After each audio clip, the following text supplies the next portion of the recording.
മൂന്നാം നരേന്ദ്രമോദി സർക്കാരിന്റെ ഒന്നാം വാർഷികം ഇന്ന്. സർക്കാരിന്റെ നേട്ടങ്ങൾ വിശദീകരിച്ച് ബി.ജെ.പി. പ്രാദേശിക തലത്തിൽ പ്രത്യേക പ്രചാരണം സംഘടിപ്പിക്കും. ഇനി നടത്താൻ പോകുന്ന വികസന പ്രവർത്തനങ്ങളും വിശദീകരിക്കും. അജീഷ് ജയകുമാർ വിശദാംശങ്ങളുമായി.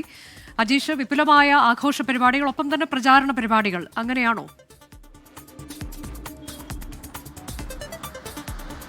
അനുജ, മൂന്നാം മോദി സർക്കാരിൻ്റെ ഒന്നാം വാർഷികം മാത്രമല്ല 11ാം വർഷമാണ് പ്രധാനമന്ത്രിയായി നരേന്ദ്രമോദി അധികാരമേറ്റതിന് ശേഷം. അതുകൊണ്ട് തന്നെ വലിയ പരിപാടികൾ, പ്രചാരണ പരിപാടികളാണ് ബി.ജെ.പി.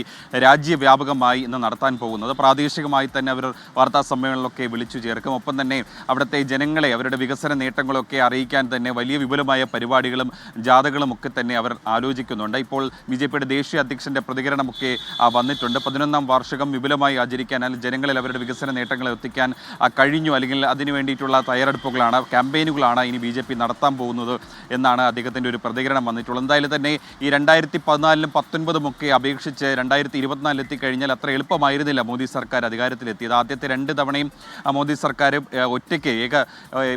ഒറ്റയ്ക്ക് ഭൂരിപക്ഷമുണ്ടായിരുന്നു. പക്ഷേ 2024 എത്തുമ്പോൾ അവർക്ക് സഖ്യകക്ഷിയുടെ പിന്തുണയോടുകൂടിയാണ് ഭരണത്തിലെത്താൻ സാധിച്ചത്. പക്ഷേ ഈ ഒരു വർഷം നോക്കിക്കഴിഞ്ഞാൽ വളരെ പ്രധാനപ്പെട്ട തീരുമാനങ്ങളൊക്കെ മോദി സർക്കാരിന് എടുക്കാൻ കഴിഞ്ഞിരുന്നു. അതിൽ ഏറ്റവും പ്രധാനപ്പെട്ടതാണ് വഖഫ് ഭേദഗതി ബില്ലൊക്കെ പാർലമെൻറ്റിൽ പാസ്സായത്. ആ പാസ്സായ ബില്ല് അതിനി ഒരു നിയമമാക്കി നടപ്പാക്കുന്നത് അടക്കമുള്ള കാര്യങ്ങൾ നടത്താനുണ്ട്. മാത്രമല്ല, അന്താരാഷ്ട്ര തലത്തിൽ, നയതന്ത്ര തലത്തിലൊക്കെ ഇന്ത്യ വലിയ നേട്ടം കൊയ്തൊരു വർഷം കൂടിയാണ് ഇപ്പോൾ കടന്നു പോകുന്നത്.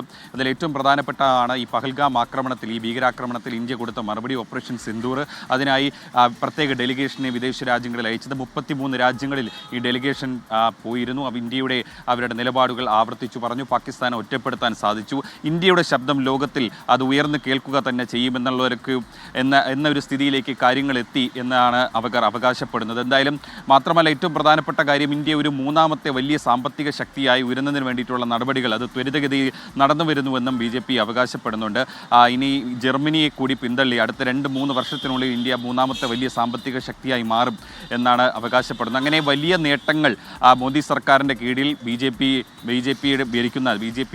നേതൃത്വം നൽകുന്ന സർക്കാരിന് കീഴിൽ ഇന്ത്യക്ക് നേടാൻ സാധിച്ചു എന്നുള്ളൊരു അവകാശവാദം ഇവർ ഉയർത്തുന്നുണ്ട്. അങ്ങനെ അവർ നേടിയ ഈ 11 വർഷം കൊണ്ട് ഇന്ത്യ സാമ്പത്തികമായും നയതന്ത്ര തലത്തിലുമൊക്കെ നേടിയ വികസന നേട്ടങ്ങൾ അവർ ഓരോന്നായി ഊന്നി ജനങ്ങൾക്ക് മുന്നിൽ എത്തിക്കുകയാണ്. എന്തായാലും വിപുലമായ ആഘോഷ പരിപാടികൾ തന്നെ ബി.ജെ.പി. നടത്താൻ ആലോചിക്കുന്നുണ്ട്. ശരി, മൂന്നാം നരേന്ദ്രമോദി സർക്കാരിന്റെ ഒന്നാം വാർഷികം അത് വിപുലമായി തന്നെ ആഘോഷിക്കാനാണ് ബി.ജെ.പിയുടെ തീരുമാനം. ഒപ്പം തന്നെ നരേന്ദ്രമോദിയുടെ 11ാം വർഷം കൂടിയാണിത്.